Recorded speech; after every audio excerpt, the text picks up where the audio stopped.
নমস্কার বন্ধুরা, সকালের জলখাবার বলুন বা সন্ধ্যাকালের টিফিনের জন্য চটজলদি বানিয়ে নিন এগ চাউমিন, একেবারেই মশলা ছাড়া।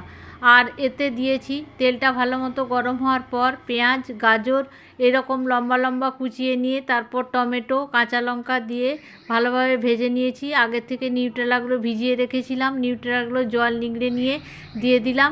আর ফুলকপিটা আর আলুটা আগের থেকে আমি ভেজে রেখে দিয়েছিলাম। চাউমিনটাও সেদ্ধ করা ছিল। এইভাবে পরপর আমি দিয়ে গেলাম। তারপর আমি একটা প্যানের মধ্যে তেল গরম করে একটা ডিম খুব ভালোভাবে ভুনা করে নিলাম। আপনারা চাইলে দুটো ডিমও দিতে পারেন।